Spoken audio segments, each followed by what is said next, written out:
دین نے اسی لیے بنیادی طور پر شروع سے یہ حکم دیا ہے کہ صلہ رحمی کرو، رشتہ داروں کے ساتھ بہتر سلوک کرو، جس میں سب سے ادنا یہ ہے کہ سلام کرو.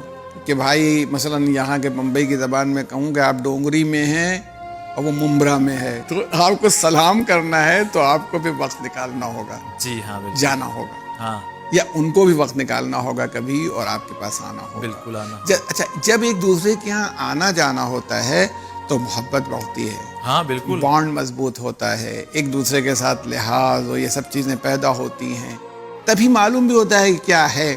اچھا، آپ سوچ رہے ہیں کہ یار میں جاؤں گا پتہ چلے گا تو میرے 2000 روپے خرچ ہو جائیں گے، اس کو کچھ اگر میں نے کر دیا، 2000 کے بدلے میں وہ جو دعائیں کرے گا آپ کے لیے وہ اس سے زیادہ ہیں جو 2000 آپ کو ملے ہیں. یہ ہو سکتا ہے کہ دعا نہ بھی کرے، اللہ نے تو پہلے ہی وعدہ کر کے رکھا ہے. وہ تو ثواب کا وعدہ تو اپنی جگہ پر، لیکن صلہ رحمی جو رزق، ہم یہ بات ہمارے تمام ناظرین سمجھ لیں. اگر اللہ تعالیٰ نے کسی کو دولت عطا فرمائی ہے، کسی کو پیسہ دیا ہے تو دوسروں کی قسمت سے دے رکھا ہے.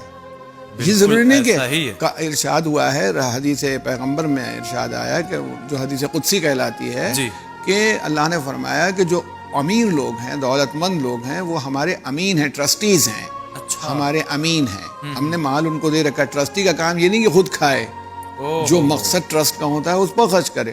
اور جو غریب ہیں، جو جن کو ضرورت ہے، وہ ہمارے عیال ہیں، یعنی بینیفیشریز وہ ہیں. اللہ نے غریبوں کی وجہ سے امیروں کے ہاتھ میں دولت دے رکھی ہے.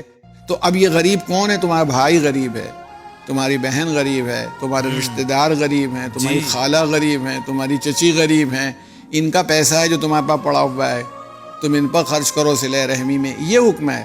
یہ کہاں سے ہے کہ آپ کے پاس ہے؟ اور اگر آپ کے پاس ہے تو ہمیشہ رہے تو ہم دیکھیں.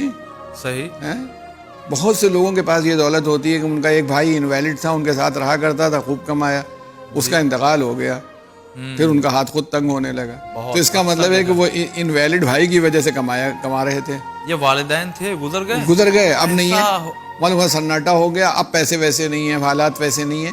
تو کہنا یہ ہے کہ ہم دوسروں کی وجہ سے بھی ارن کر رہے ہیں، سماج کے غریبوں کی وجہ سے، اپنے رشتہ دار غریب جو ہیں ان کی وجہ سے، ان سب کی وجہ سے ارن کر رہے ہیں. تو اس میں پریشان نہیں ہونا چاہیے. اس پر تو اللہ تعالیٰ کا شکر ادا کرنا چاہیے کہ ہاں ہمارے پاس ہے کہ ہم دوسروں کے ساتھ کر سکتے ہیں.